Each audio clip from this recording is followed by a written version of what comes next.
بسم الآب والابن والروح القدس الإله الواحد آمين. النهاردة هنكمل نفس السؤال اللي سأله المسيح، بيقول لماذا تنظر القذى الذي في عين أخيك؟ طيب أعمل إيه علشان ما أقعش في الإدانة؟ أول حاجة علمها لنا الآباء، افتكر كويس إنك لما بتدين أخوك على عيب فيه، حتى لو العيب ده موجود فعلا، أنت تغتصب حق الله. يعني إيه تغتصب حق الله؟ علشان الدينونة هي حق الله وحده، لأن ربنا هو اللي شايف جوه وبره، هو اللي شايف الظروف اللي خلت أخويا ممكن يكون غلط، هو اللي شاف دموعه في قليته أو دموعه في أوضته لما قدم توبة وأنا ما شفتهاش. وبالتالي أنت مش من حقك تغتصب حق ربنا. على فكرة في قصة في البستان بتقول إن في أب اسمه الأب إسحاق القس، بيقول كده إن في يوم من الأيام أدان واحد من أخواته، فتقال له كده وهو نايم، ظهر له ملاك يأنب ضميره شوية ويقول له الحقيقة ربنا بيسأل يعني أنت شايف نعمل في إيه؟ بماذا تشير علينا أن نفعل بهذا الأخ؟ فقام موبخ جدا من ضميره وقدم توبة. القاعدة التانية اللي تخليني أخاف قوي إن أنا أنظر القذى اللي في عين أخويا، أن الدائن يدان.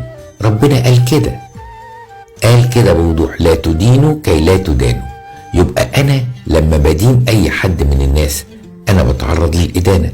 وعشان كده كانت في ناس حريصة قوي في حياتها ما تبصش إلا للأرض وهي ماشية، مش عاوزة تفحص الناس ولا ضمائرها، ودايما كانت واخدة قرار حاسم إن ملهاش دعوة بحد.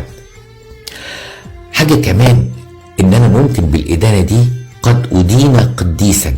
فاكرين القصة بتاعت الراهب اللي كان شهوة قلبه إنه يشوف الأنبا باسيليوس، ولما راح الكاتدرائية لقاه لابس الحقيقة يعني زي تونيا كده فيها بعض خيوط الذهب، فقال هو ده باسيليوس، هي دي الرهبنة.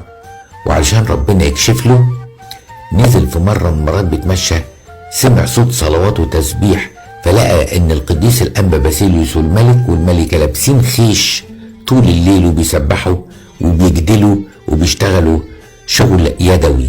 ساعتها قلبه ضربه قوي على القصة بتاعت إدانته بسبب التونيا المذهبة اللي كان لابسها الأنبا باسيليوس. على فكرة في حاجة كمان، الإنسان لما بيدين إيد ربنا بتترفع عنه ونعمته الحافظة بتتشال، فيقع في نفس الخطية اللي أدان عليها أخوها. وصدقوني كلنا جربنا دي لو احنا أمناء مع أنفسنا، إن مفيش مرة أدنا حد إلا لما ربنا دوقنا إن احنا مش أفضل منه ونفس الخطية وقعنا فيها. ربنا يشيل عني وعنكم وننقي قلوبنا. صباح الخير.